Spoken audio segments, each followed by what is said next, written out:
Mobile repairing में आप सबका स्वागत है। आज हम देखेंगे MI5A का टच पैड सॉल्यूशन। ऐसा प्रॉब्लम जिसमें कोई भी टच लगाने पर अगर टच काम नहीं करता है तो सबसे पहले आप क्या क्या चेक करेंगे और उस प्रॉब्लम को आप कैसे सॉल्व करेंगे उसे हम देखेंगे। यहाँ पे आपका ये जो जैक नज़र आ रहा है ये टच पैड का जैक है।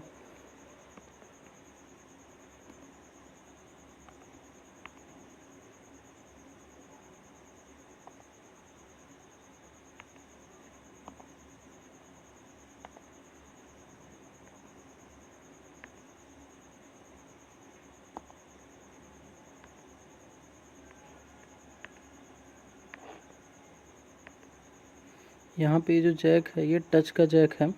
इसमें जो भी सप्लाई होती है उसे यहाँ पे दिखाया गया है। जो सबसे पहला पॉइंट है आपका यहाँ पर ग्राउंड होता है। यहाँ दिख रहा है ग्राउंड, पहला पॉइंट। और इधर पॉइंट पिन नंबर 6 और 10 ग्राउंड है, जबकि पिन नंबर 8 भी इसी से कनेक्टेड है। ये इससे भी कनेक्टेड, ये इससे कनेक्ट है।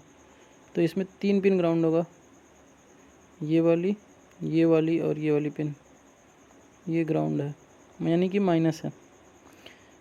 तीनों आपस में कनेक्टेड होंगे। और इधर के कौन कौन से ग्राउंड है? पिन नंबर 5, पिन नंबर 1, बस ये 2 पिन ग्राउंड है। बाकी 3 पिन पे आपका सप्लाई है। तो यहाँ पे लास्ट वाला पिन और ये लास्ट वाला पिन ग्राउंड है, ठीक है। अब रहा आपका 5 पिन, 3 पिन इधर और 2 पिन उधर। तो यहाँ जो 2 पिन ऊपर है इसमें आपका एक जो है टच पैड रीसेट इधर वाला है, और टच पैड इंट्रोड्यूस जो करता है, टच का इंट्रोडक्शन, वो इस पर है। इंट टच का इंट लाइन ये है, जबकि टच का रीसेट लाइन ये है। अब रही 3 पिन नीचे। ये 3 पिन नीचे आपका एक पे वी रेज है, एक पे वी रेज 2.85 वोल्ट आना चाहिए, 2.8 वोल्ट ही मानते हैं इसको। और एक पे I2C की लाइन SDA है 3 नंबर पर, और 2 नंबर पर क्लॉक है।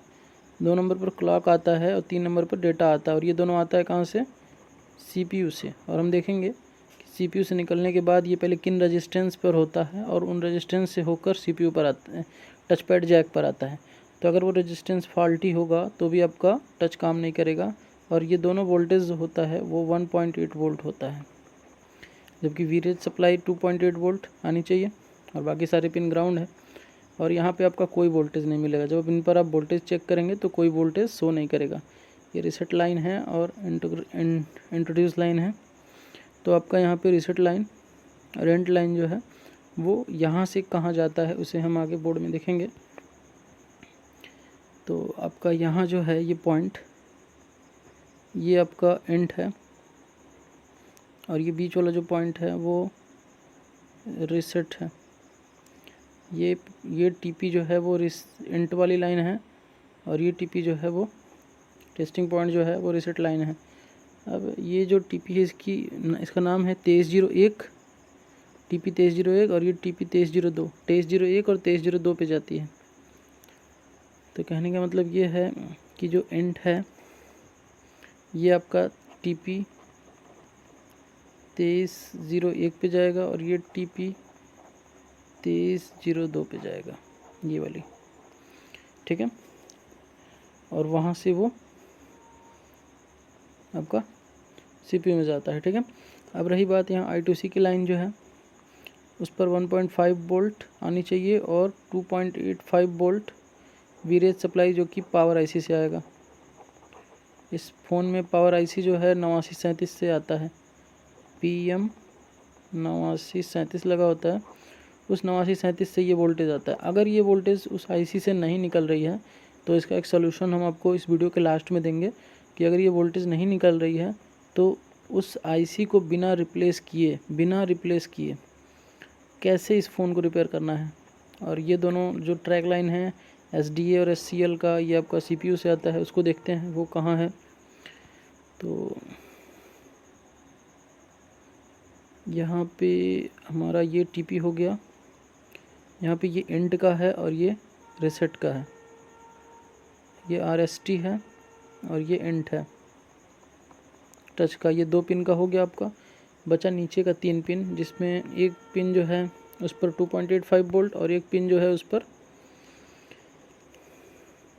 SDA SCL आना है। 2.85 वोल्ट वाली लाइन और SDA SCL वाली लाइन जो है वो देखते हैं। 2.85 वाली जो लाइन है, ये जो लाइन है ये आगे कहाँ जा रही है,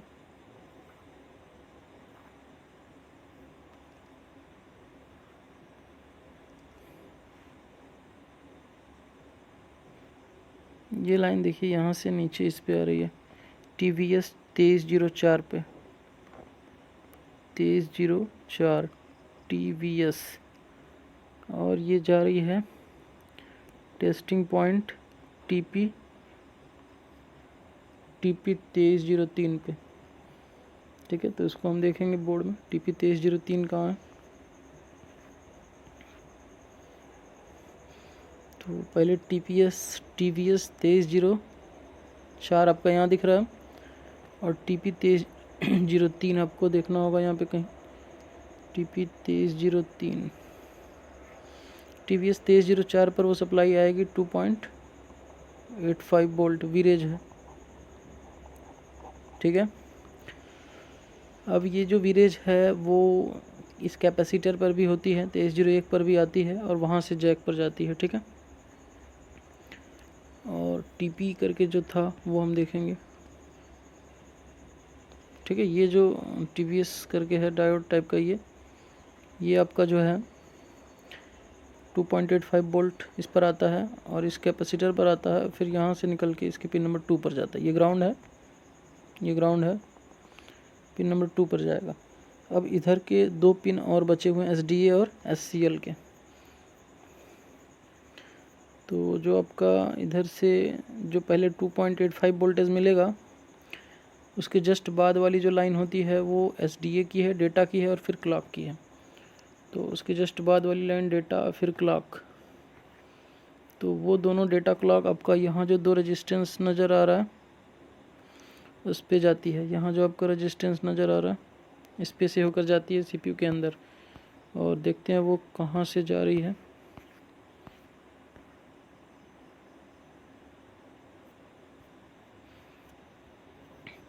पहले तो हम यहाँ पे एक TP 2303 भी देखेंगे।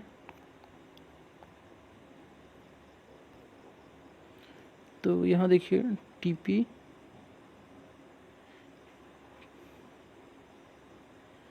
2303 यहाँ दिख रहा है आपका। इस पे आपका 2.85 वोल्टेज होगा जो कि वीरेज सप्लाई है, पावर IC से आती है। अब हमारा रहा SDA और SCL का केवल। तो यहाँ आपको नज़र आ रहा है R1307 और R1308, ये जो दोनों रेजिस्टेंस हैं,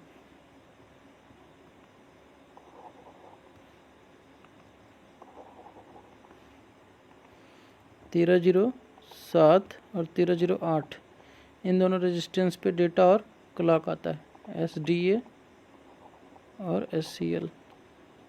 अगर ये रेजिस्टेंस में से कोई एक रेजिस्टेंस टूट जाए तो भी आपका टच काम नहीं करेगा, फिर इन्हें आपको लगाना होगा। ये CPU है। तो एक बार हम इसको देखते हैं डायग्राम में।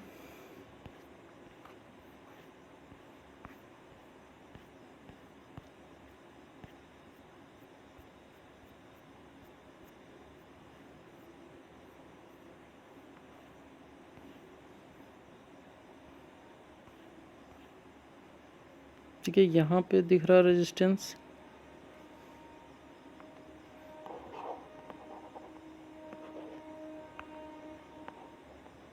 ये वाली और ये वाली रेजिस्टेंस, ये दोनों रेजिस्टेंस जो है वो आपका डेटा और क्लॉक की है। ये आपका SDA और ये जो है नीचे वाली वो है SCL और ये CPU है। तो आशा करता हूँ आपको ये वीडियो समझ में आया।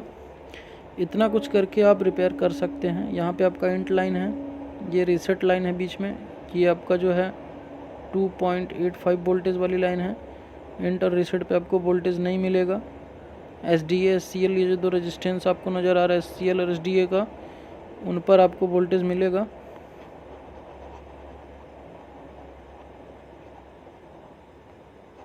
ठीक है, उन पर आपको जो वोल्टेज होगा इन दोनों रेजिस्टेंस पर 1.5 का वोल्टेज होगा।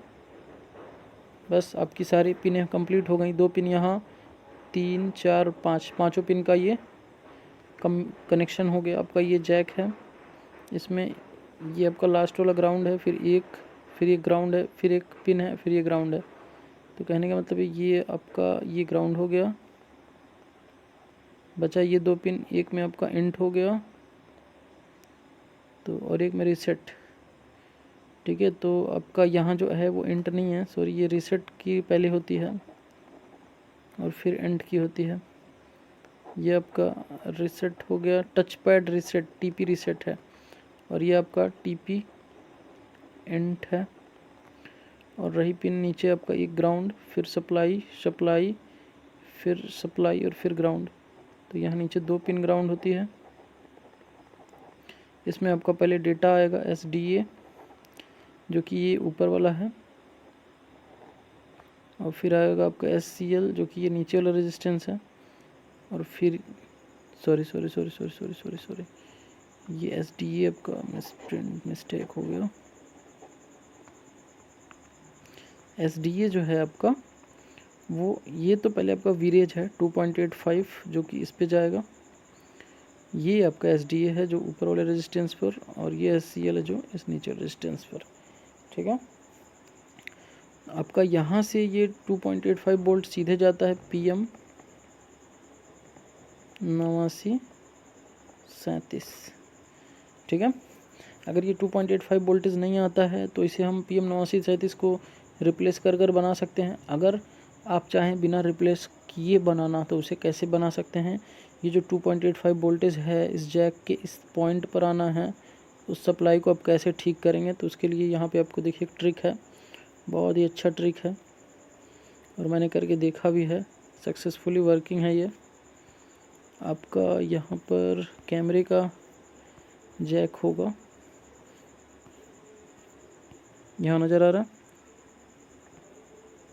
यहाँ पे ये जो कैमरे का जैक है इस पर आपको ऊपर वाले पर या नीचे वाले पर किसी एक जैक पर, किसी एक पॉइंट पर आपको 2.85 वोल्टेज मिलेगा। ऊपर वाले पे ही मैक्सिमम चांस है आपको 2.85 वोल्ट मिलेगा। वही वोल्टेज आप एक जंपर के ज़रिए उठा के ले जाके इस कैपेसिटर पर भी जोड़ सकते हैं, या फिर इस पिन पर जोड़ सकते हैं, पिन नंबर 2 पर इधर से, यानी कि इस कैपेसिटर से होकर ही जाती है तो इस कैपेसिटर पर जोड़ सकते हैं। अगर यहाँ भी नहीं जोड़ सकते हैं तो आप यहाँ से उठाइए जंपर और TP 2303 पर जोड़ दीजिए, जो कि पीछे है बोर्ड के, उस पर जोड़ना थोड़ा इजी होगा। या इसी साइड में जंपर लगा दे तो भी इजी है, नहीं तो बोर्ड के पीछे जंपर जाएगा तो थोड़ा मुड़ के जाएगा, ऐसे सीधे इसी पार्ट में यहाँ कैपेसिटर पर जोड़ देना।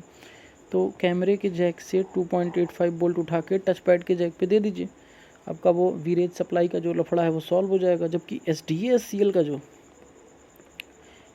और SCL का जो 1.5 वोल्ट है उसको आप कहीं और से जंपर नहीं कर सकते हैं, क्योंकि वो CPU से आती है। ठीक है, और इंट और रीसेट लाइन में कोई जंपरिंग नहीं होती है, क्योंकि वो सीधे CPU से कनेक्टेड होती है, इंट और रीसेट लाइन। ठीक है, तो आशा करता हूँ अगर आप मोबाइल रिपेयरिंग करते होंगे तो आपको ये वीडियो ज़रूर समझ में आया होगा। और ऐसे इंटरेस्टिंग वीडियो पाने के लिए अगर आप चैनल पर नए हैं तो चैनल को सब्सक्राइब कर लें और बेल आइकन प्रेस कर दें, ताकि आपको इस तरह से मोबाइल से रिलेटेड जो भी प्रॉब्लम्स का सॉल्यूशन है आपको जल्द से जल्द मिल सके।